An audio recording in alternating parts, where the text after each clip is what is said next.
see your true colors shining through.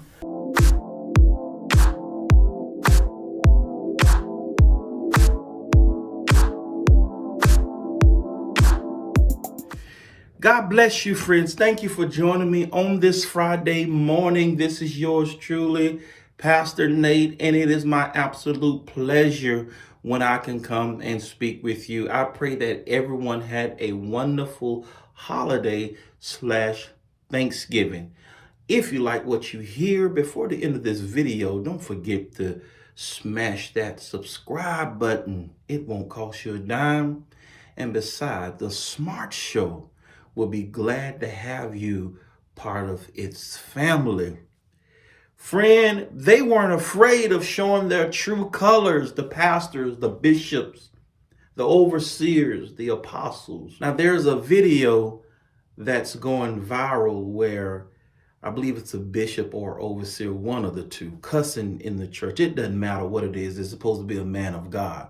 I know we're not perfect, but we should not display this behavior in the house of God. I'm going to let you hear clips of this video, and I'm going to provide my commentary on it. So let's go ahead and get started. Take a listen. I encourage you whenever you have a service. I didn't say she had to stop worshiping God. You did, and don't worry about it. All right, right there. Starting off, I can see where both parties were wrong. That should not be done in God's house.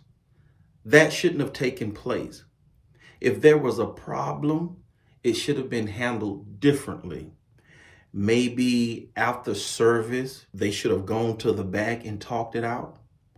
Or maybe before service, there could have been some communication discussing the protocol. 1 Corinthians 14:14 says that all things should be done decently and in order. So that was a violation right there. It was not done in order. Friend, we got to have order in the house of God. Let's take a listen to some more. Let me finish talking in my house. I don't give a damn about your house. God bless you, sir. That's not how you order. Like I And that's said, not protocol. God bless you, Trust and sir. believe me, I know it. God bless you. The preacher who was cussing had a nerve to say that's not protocol. Well, you got some nerves, right?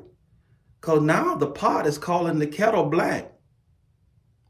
Because it's certainly not protocol for you to be cussing in God's house. Both of them violated protocol.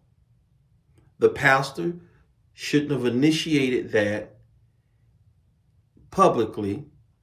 And the cussing pastor shouldn't have been cussing in church.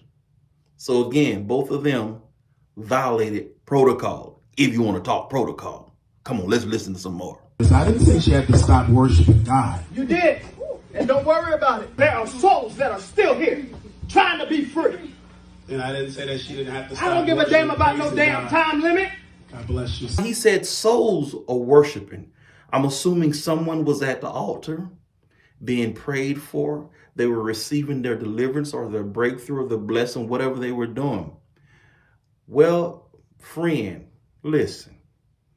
That confused the people who were seeking the Lord. That just stole that blessing away. That moment right there probably discounted whatever the people at the altar was seeking God for. Not only was that done in bad taste, but it also may have affected the blessing that the other people were seeking while they were at the altar. Now that's what frustrates me. We work so hard to try to help people get free and get delivered and get their blessing and their breakthrough. And then something like this comes and just snatches it away. Oh my God, help me today. Let's listen to some more. Church. Because that don't make no damn sense. And you a bishop in the Lord's church? Yeah, he's being judgmental again. You're supposed to be the apostle. You're the overseer. Well, aren't you supposed to be a man of God too? What you're doing is not right. Again, both parties were wrong. I pray that this is a learning lesson for both of them. Friend, when we're inviting these folks to our church, we got to know each other. We need to know the guest pastor, and the guest pastor needs to know the host pastor. I believe that's why Paul said in 1 Thessalonians 5:12, know them that labor among you. Because if you don't know them, if I don't know your heart, your spirit, something like this may happen. But if I know you, I'll know your expectations, I'll have your heart, and more than likely, I'll do things in alignment with the house or your protocol. You see what I'm saying? You have to know. So I don't believe these two preachers knew each other. Now they could, but the way they were acting, they didn't know each other. That's just my opinion.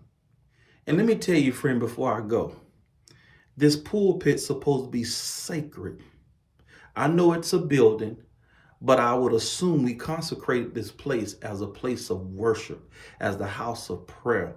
This is the house of God. All these things should not happen in God's house, especially in the pulpit. Friend, we've lost the fear of God. I can imagine if you're cussing in the church, what your life is like outside of the church. Ooh.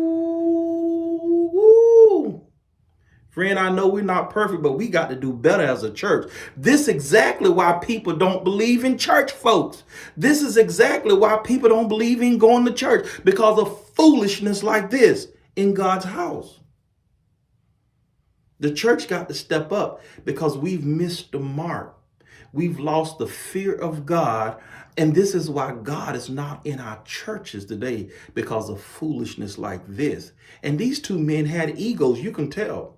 My church, my house, or what have you. No, it's supposed to be God's house. I understand that you're responsible. You're the man of the house. But this is God's house. It wasn't treated like God's house in this scenario. And I don't want to be in a place like that. I would dare. No, friend. No, and no. God's house is supposed to be a place of peace, and it's supposed to be a place of worship. We've turned church into something else.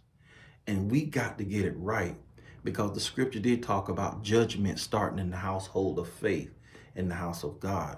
We got to clean up these churches. I mean, we've heard a couple years ago sex going on in the church, a man providing oral sex and whatever else going on in the church. And we got cussing in the church. Friend, listen, I'm speechless. In the meantime, in between time, be at peace and not in pieces. Till next time.